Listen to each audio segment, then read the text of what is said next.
Assalamualaikum warahmatullahi wabarakatuh. Apa khabar fans Harimau Malaya? Berjumpa lagi kali ini. Kita bersama dengan tokoh bola sepak Kedah, Coach Azraiko. Assalamualaikum Coach. Waalaikumsalam. Sihat Coach? Alhamdulillah sehat walafiat. Sebelum kita pergi jauh, saya dari pihak Harimau Malaya nak ucapkan selamat ulang tahun kepada Coach. Semoga Terima murah kasih. rezeki, panjang umur, diberi kesihatan yang baik Coach ya. Terima kasih. Tahun ni tahun ke berapa Coach? Dah 7 series dah, 70. Wow, nampak muda, nampak sihat lagi tu. Alright. Alhamdulillah, alhamdulillah. Okay, coach. So, hari ini kita nak bawa penonton-penonton peminat Harimau Malaya untuk kita imbas balik juga sedikit sebanyak perjalanan pasukan Kedah daripada pandangan coach, dan juga kita nak tahu apa yang menarik tentang House of Kenari yang saya nampak semalam di Facebook. Nanti coach akan terangkan ya. Tapi sebelum tu Okey. kita nak buka kita punya sesi interview hari ini. Kalau boleh saya nak dengar daripada coach sendiri, mungkin ada birthday wish untuk pasukan Kedah, untuk pasukan negara bola sepak di Malaysia. Harapan coach. Okeylah, ini banyak sebahagian daripada saya punya birthday wish lah. Ya. Yang penting sekali sudah tentunya terutama pada pasukan Kedah, uh, pasukan negeri saya. Kebetulan musim ni kita nampak suram sangat-sangat dan banyak insiden berlaku dan terkini sekali Coach Aidil tinggalkan pasukan dan sebagainya. Tapi bagi saya lah itu bukan apa yang berlalu tu biar dia berlalu lah. Yang paling kita penting sekarang ni kita prepare diri kita untuk siri Piala Malaysia untuk tahun inilah, di mana kita tengok anak buah saya sendiri, Coach Victor Andrak diberi kepercayaan untuk membimbing pasukan dalam siri Piala Malaysia. So itu mengimbau kembali orang kata sejarah di mana saya ambil alih pasukan Kedah pada tahun 2004 daripada Coach Miradina. Macam tu juga semata-mata untuk Piala Malaysia saja. Cuma bezanya Coach Victor ni dia bersama dengan pasukan. Bagi saya pada masa tu saya daripada luar terus diserap masuk pada pasukan, di mana kehadiran saya pada hari pertama tu kira ada setengah player tu first time tengok dia orang. Oleh kerana sebelum tu saya tak terlibat dengan tim langsung kan. Hmm. Tapi macam mana pun saya percaya dalam bola sepak ni nothing is impossible. Kalau ada rezeki tak ada masalah. Step by step kita kalau kita buat perancangan kita dengan rapi, buat homework kita, insya-Allah. Saya kita tengok masa 2004 pun pasukan kita tu dibarisi banyak pemain muda dan pemain local import, import yang luar dan sebagainya. Tapi oleh kerana orang kata ada rezeki dan pula kebetulan dengan ilmu yang ada, percaturan yang sesuai kita rasa pada masa itu, alhamdulillah kita dapat capai sesuatu lah. Dan pada kebangsaan sudah tentunya kita tengok bawah pimpinan Kim Panggun ada orang kata peningkatan, adalah sekurang-kurangnya macam mana kita harap ada sinar di ujung terowong tu, kita dah nampak sikit-sikit dah. Lagi-lagi pula kita latest kita punya barisan under 17 kita dengan begitu cemerlang kan, bawah jurulatih tempatan kita dan sebagainya lah. So yang paling penting sekali sangat-sangat mengharaplah kita sebagai warga bola sepak ni, yang penting sekali Badan Induk Bola Sepak FAM tu dapat merancang sesuatu yang orang kata secara positif, secara orang kata relevan. Banyak benda kadang-kadang oleh kerana perancangan yang kurang mantap tu mengakibatkan banyak benda yang berlaku secara negatif, terutamanya dalam pasukan-pasukan negeri ya, kelab-kelab, dan kita tengok banyak insiden sangat. So yang paling penting sekali sudah tentunya saya sangat-sangat harap juga kita punya badan induk bola sepak MFL kita tu menjalankan tugas dengan lebih rapi lah. So, tu sudah tentunya saya tuju khas pada sahabat saya Datuk Gani di situ. Yang paling penting tu kata Dan saya pada tu.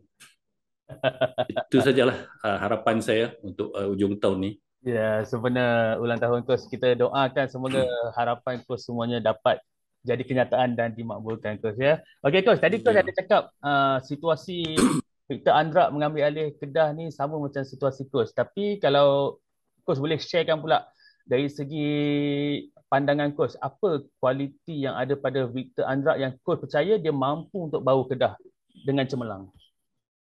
Okey, sudah tentunya sebagai penolong jurulatih duduk di tepi head coach tu sudah tentunya kita akan perhatikan apa dia buat dan jangan segan tanya. Kalau yang paling penting kelemahan orang kita ni tak tahu tak mau nak tanya, Hmm. belagak terror pula tu. Yang tu kita kena kikiskan sikap bodoh sombong kita, ego kita tinggi, kita tak, padahal kita tak tahu. Pengalaman saya ni sebagai pemain, sudah tentunya saya sebagai pemain pun saya dah minat nak jadi coach lah. So semasa saya bermain wakil untuk negeri itu, bawah kendalian tiap-tiap jurulatih itu kita tengok apa kelebihan dia. Dan seterusnya apabila diserap pada skuad kebangsaan tu, di situ kita tengok first coach Hamid Ghani daripada Kelantan, second coach kita punya Raja Bola Sepak Tan Sri Ghani Minhad, pernah bawah Mak Cik Su, pernah bawah Choa Koi Lam, pernah bawah Chandran, M. Kupen, orang kata Wegang dan sebagainya. So di situ tu kita tengok apa kelebihan dan sebagainya, kita study approach masing-masing berlainan dan pada masa tu pula kita mana nak faham apa dia sport science dan sebagainya. Tapi kita tengok apabila coach Wegang bawa ni dia punya training ada kelainan. Kadang-kadang teruk, kadang-kadang relax dan sebagainya. Masa tu kita tak tahu lagi, you are not qualified dalam sport science lagi. Terus tu lepas main untuk negeri Kedah, jadi jurulatih lah konon. So masa tu bawa tim Piala Presiden jadi juara 1991, terus diserap pada senior squad pada tahun 92, di mana saya berpeluang jadi asisten pada Robert Albert. Di situ saya tengok banyak benda yang saya belajar oleh kerana Robert Albert ni dia satu jurulatih yang dia ada dia punya sport science, dia punya training ni kebetulan dia dengan saya memang rapat sangat.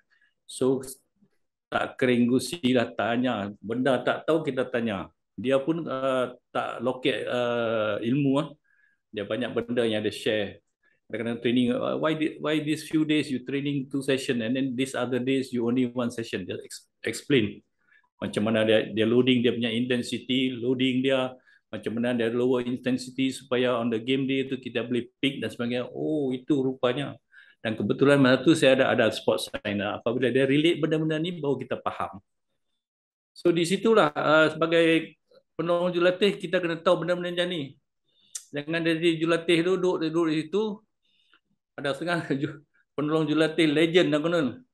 Macam Victor pun legend juga, legend. Tapi Victor lain. Masa dia main pun penghujung dia saya dah bagi tahu dah. Victor, you better go for the coaching course. Minat nak jadi jurulatih. Sudah tentu coach. Di situ encourage dia pergi ambil dia punya sport science level 1, level 2. So di Kedah ni kebanyakan players yang main bawah saya ni, Fauzi Nan, Akmal Rizal, Amirul, apa semua ni, semua dia orang command ada level 2.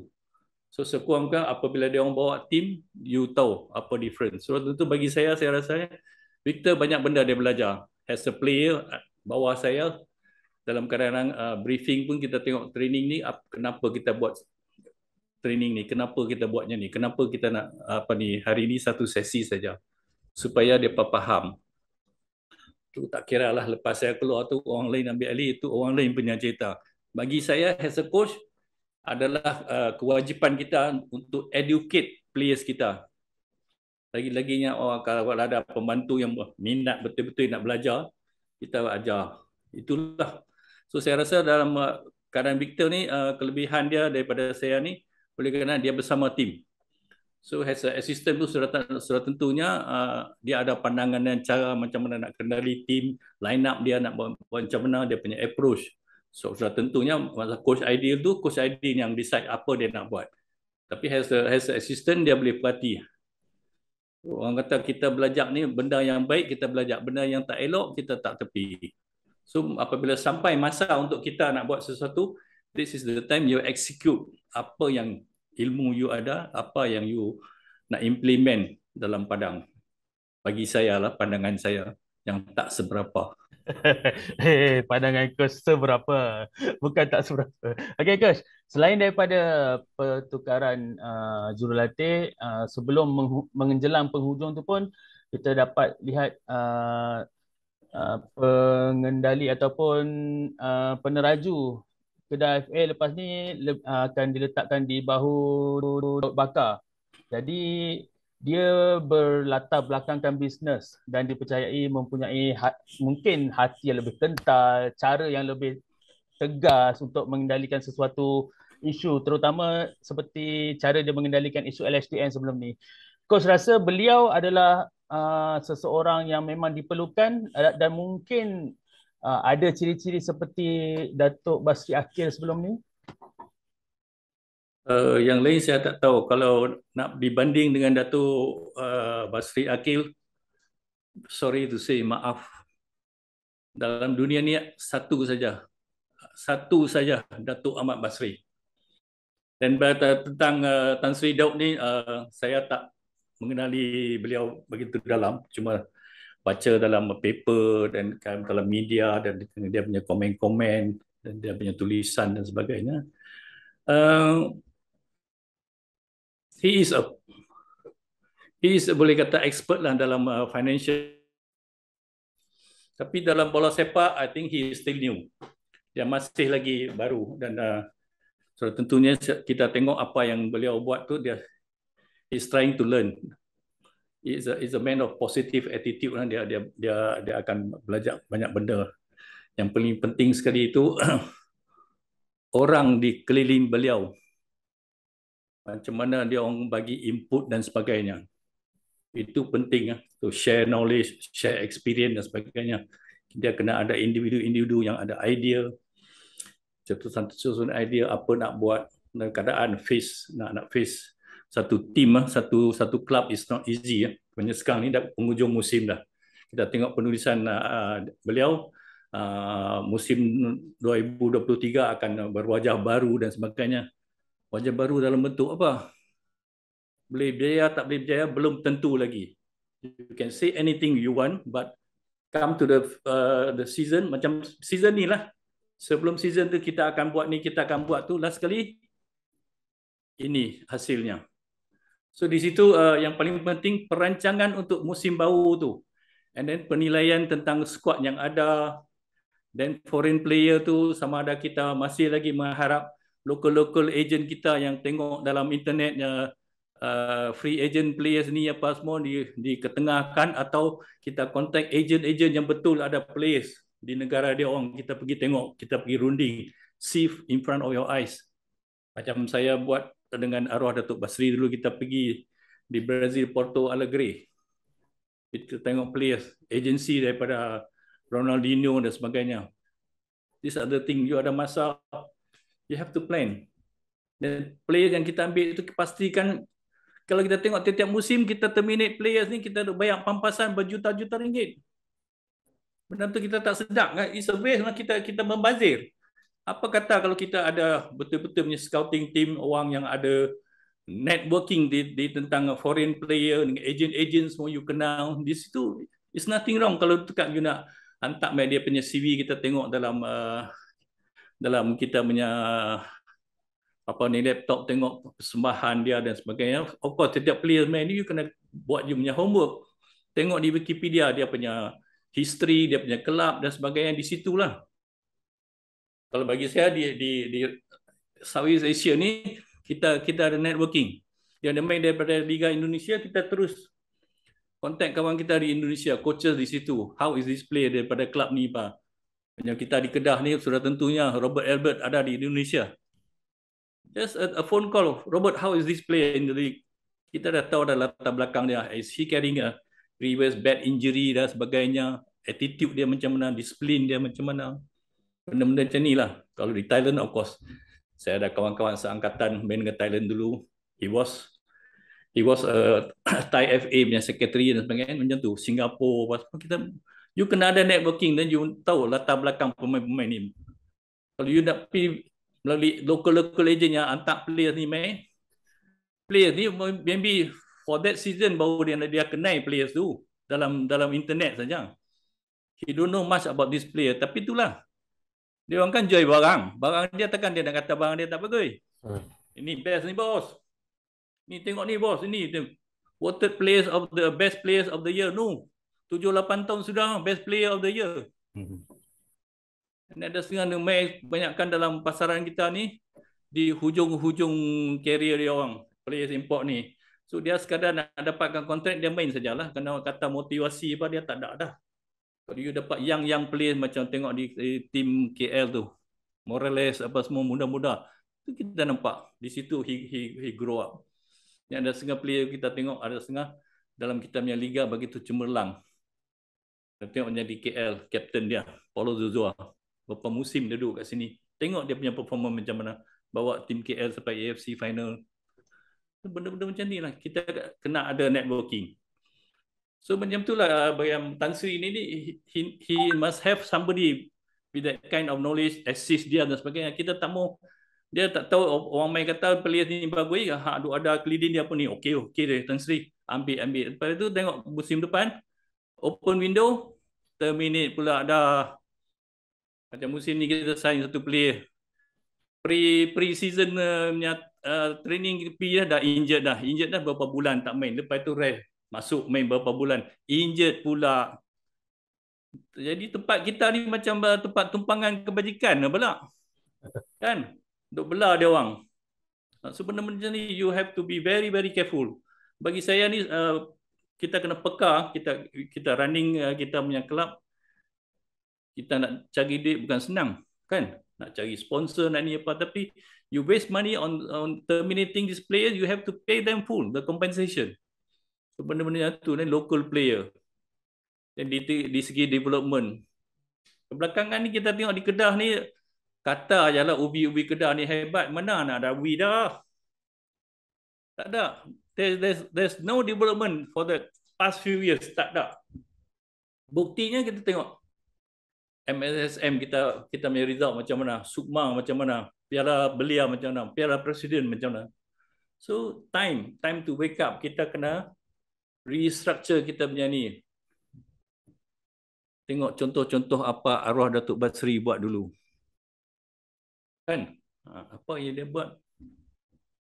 Kalau nak tahu lah kan. Saya pun teringat bila saya interview Lim Tiong Kim itu pun, dia pun cakap dalam ingatan dia memang dua tokoh ni yang paling dia ingat, integriti dia tinggi, Datuk Basri Akil dan Tan Sri Ilyas Omar. Dari segi cara dia buat pembangunan, macam yang pernah dikongsikan oleh Coach Azrai sendiri, cara dia orang buat perancangan, keuangan semua. Jadi dalam masa yang sekarang ni kita perlukan orang-orang macam tu. Jadi agak sukar untuk mencari, sebab Coach sendiri kata orang macam ni tak boleh digantikan. Siapa yang kita boleh harapkan sekarang, Coach? Masalahnya benda-benda macam ni, kalau kita dah tahu arwah Tan Sri Ilyas Omar dengan arwah Datuk Basri apa dia orang buat, tak tahu tanyalah apa dia buat, and then try to do some research, kan? Kalau nak kata macam mana apa ni arwah Datuk Basri kita menang double treble bersama saya apa semua, saya akan ada lagi. Tanya tengok Coach Azrai ni buat jenis sombong kan? Kita ni jenis mesra alam. Tidak? Betul, sangat betul. Anytime kita boleh share apa kita buat dan sebagainya. Ni kalau nak tahu sesuatu ni dengan kita pun sombong macam mana? Tidak?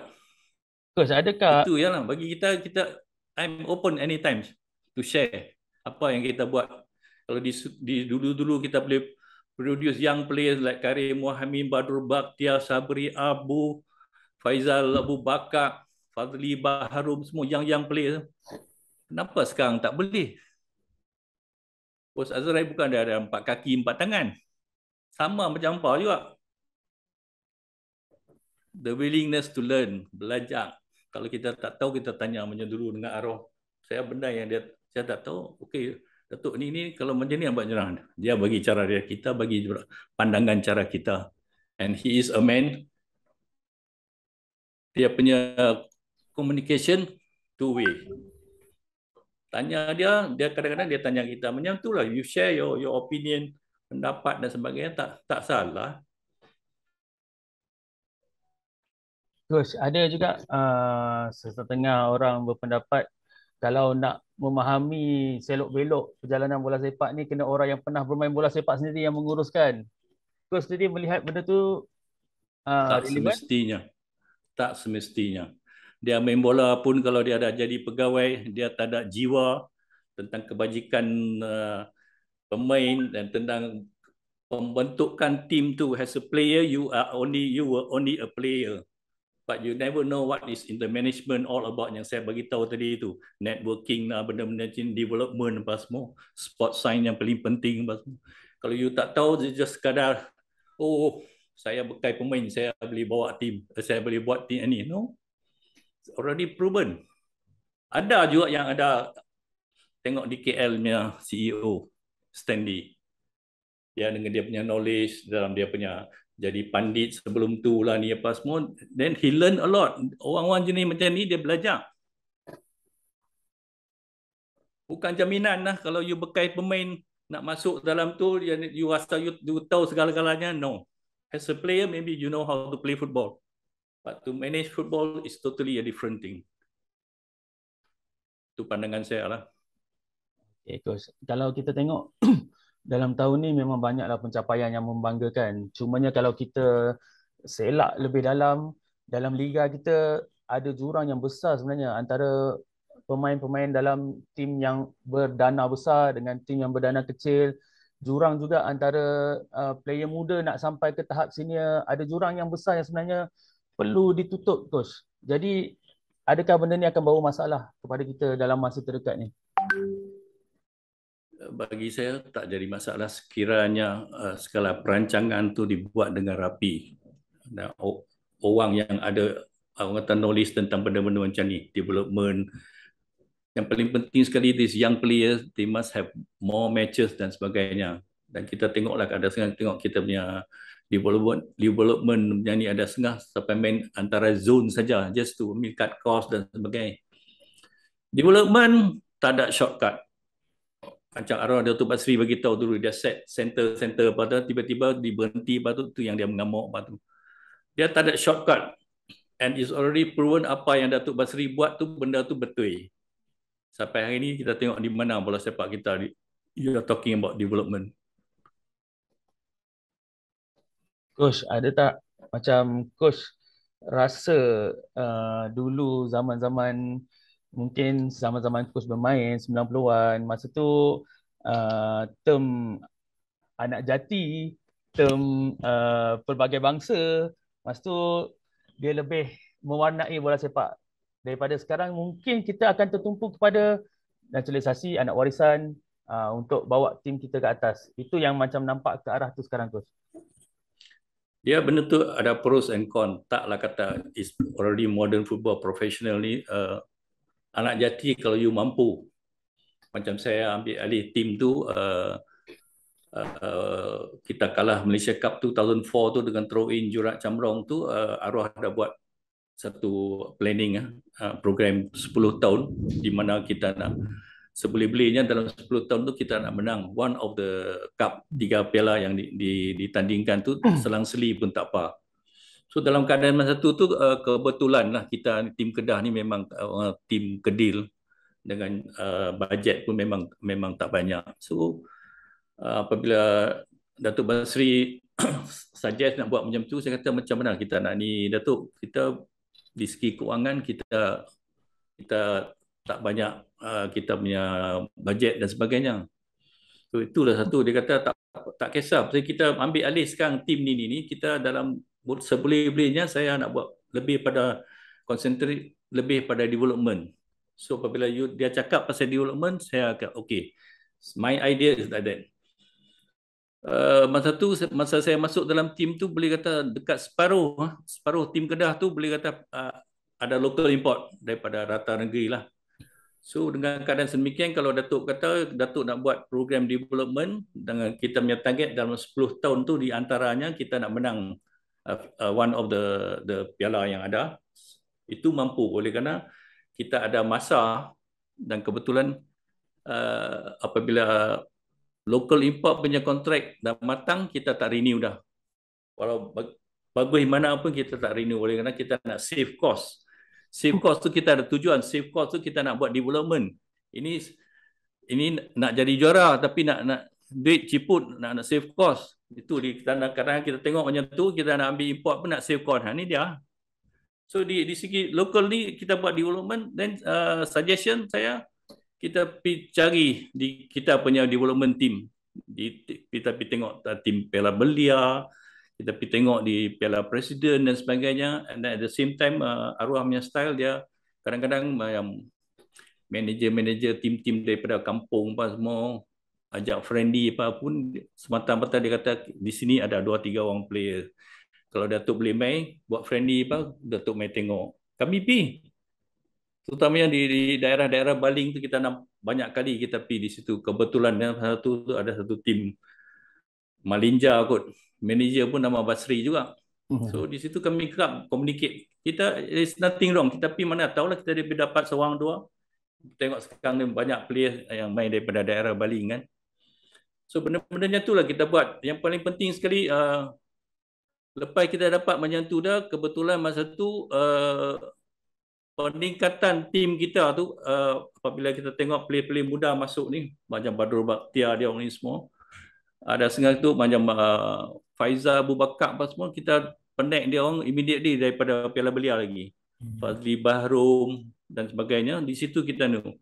Masa tu memang kita, bagi saya ni, dengan bajet tak ada, kita concentrate on kita punya own player. Itu jangan wujudnya orang kata istilah anak jati sebagainya.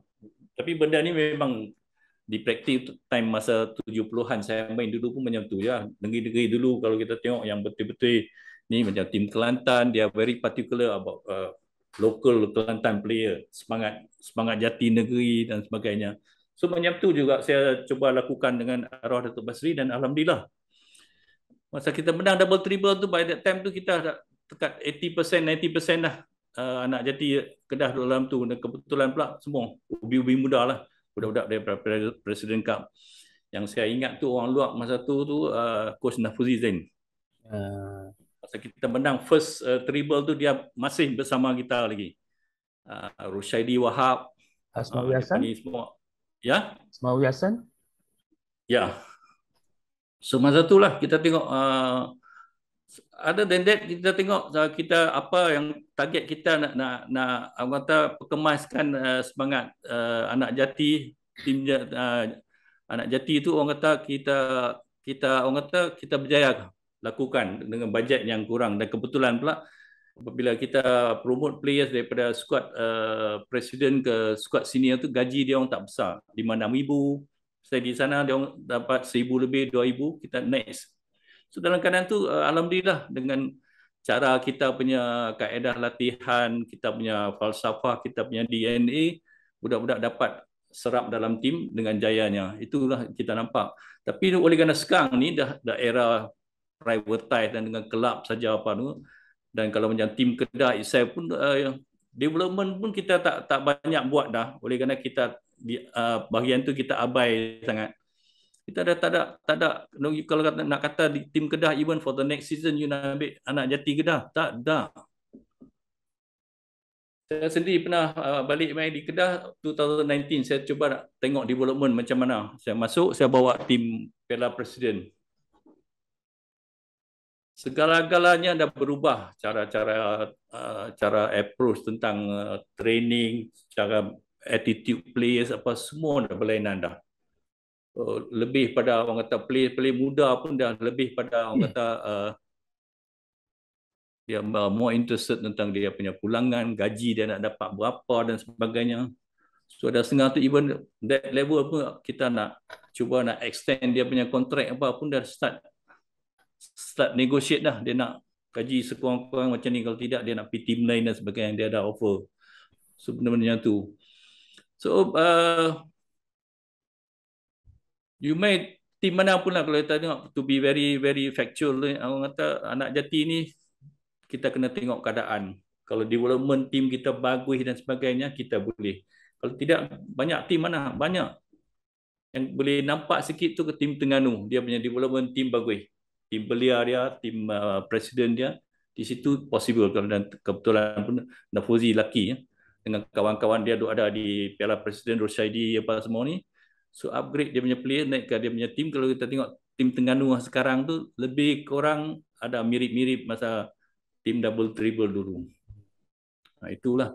Anak Jati ni taklah semestinya kalau keadaan tu kita tak ada young players untuk diketengahkan, mau tak mau kita perlu ambil local import lah.